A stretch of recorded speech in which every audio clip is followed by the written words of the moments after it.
inaysan niman ciidan ahayn ee ay yihiin niman dad raadinayay dulmi iyo shiraacad ka sheeg dawladeed iyo ciidan niman raadinayay dowladda kumeel gaarka ee Soomaaliya ayaa soo bandhigtay cadaynta war been abuur ahaa oo lagu fadeexaynayay kaasi oo ahaa in dowladdu ay askarayso caruur aan qaan gaarin oo ka mid ah ciidamada Soomaaliya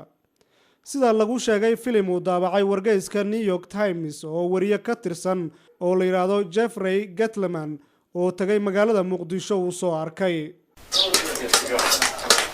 Awil Saleh lives in one of the most dangerous cities in the world, Mogadishu, Somalia. Awil Saleh waxa uu ku nool yahay meel ka mid ah magaalooyinka dunida ugu khatarta badan, Muqdisho, Soomaaliya. Waxa ay seexdaan qol aan nadaafadiisu wanaagsanayn isaga iyo koox la mid ah. But Awil, who's about 12 years old, is employed as a soldier working for Somalia. Awil waa 12 jir ka mid ah ciidamada dowladda kumeel gaarka ah ee dowladda Mareykanku ay taageerto. Awil ayaa sida filimka ka muuqata waxa la weydiiyay waxa ku qasbay inuu askari noqdo.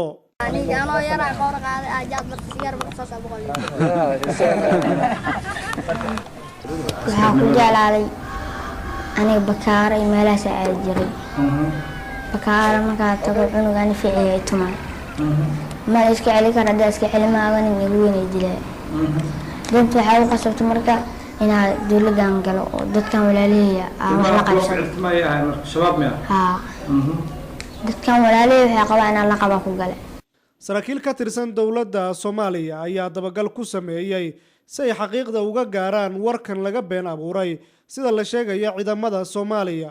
oo lagu tilmaamay inay askareeyaan dhalinyaro yar oo aan gaarin da'da qaangaarka haddaba waxa la soo bandhigay oo warbaahinta magaalada Muqdisho la tusay Awil laftiisa iyo dhalinyaradii ka muuqatay filimkaasi waxaana meesha ay ka cadeeyeen in weligood aysan ka mid noqon ciidamada Soomaaliya qorin aysan qaadin aniga magan waxa la aaway ismaan raadi waxaana deganay elaborka aan kala qaad aniga ano banana deeleen ani ilmaan kale ayaa la imaanay waxa la yiraahdaa keen madaxweynaha sawiradaadii yaa raba laacayna si waxaan leen sawiradii iyo wixii aan baayay dowladda naga baan alla qori iyo waxa waxa kama aqoon xaafada ka joogay baayay salcada liisiyo ana lacagtaasi ku qaadato hal bisa xaafad kalna ana waxa liisi $50 أريد عيالك معنا وين قرية الوجود وين يا بسم الله الرحمن الرحيم أنا وعلي عبد السلام دار عبد الله وأنا قدام عيالك سياسة أرنا بشر قبل كبنادر أرنتان فرح حد دولة دكوا أمرك اللصوص مي جعنت وعلو أبو هيدا اللصوص مي وأنا سوقرتي information كاسدة وحلا دي أرتا نيويورك تايمز وحكو قلدنتي إن يصورتي فيلم إن يدوبتي كو قلدنتي كوس بقعدي وحكد عيالنا مكاننا إسلام مركي وحتى قلنا بقعدي waxaan xiriir la sameeyay ciidamada amniga meeshaas deganay ciidamada madaxda ciidamada amniga xaafadda waxa ka dhacay waa kana uu la taagan yahay isagaan u dirnay oo dhaanay eeriyadaas waxa ka dhacay soo hubi si tartiib ah iyadoo dib badan qaadanin uu tagay guryahoodii dhalinyaradii arrintan lagu sameeyay dhalinyaradana waxay dhalinyaro xaafadeed meelaha iska jooga barooni iska dheelay oo aan dhibka iyo waxa aan shaqo ku lahayn waxa dhacday in la adeegsaday dhaqaale la siiyay runtii ayaga idinkaga turjumay annagana sidaanay kale noogu sheegeen waqtana aan u soo ogaan waxaan leenahay horta hay-adaha ama institutionada saxaafadda ee sidan oo kale wax u sameynaya waxay abuurtaan samaysanaya waxaan dhihi lahayn horta dib uga naqdaano wax la moogaan kara maaha waxaa la yaab leh haddii sida la sheegayo filimkan uu been abuur yahay sida loo jilay oo ah xirfad sare waxaad arkaysaa Awil oo ah wiilka yar oo qori wata isla markaana baaraya gaari ka mid ah kuwa gaadiidka shacabka wariyaha sameeyay sheekadan waxa uu leeyahay waxaan ku arkay magaalada Muqdisho caruur hubaysan oo askar u ah dowladda Soomaaliya waxaana ka mid ah Axmed Xasan oo ah 15 jir waxa isaga oo 12 jir tababar loogu qaaday sida filimka lagu sheegayo dalka Uganda waxa uu biiray nimankan iskuulka ka dhigayno meelan loo soo dhaxqaran markaas arkeen markaas ciidanka dawladda ku biiraysa uga sifeen dalka waxa ku jeclaad waxa nimankaas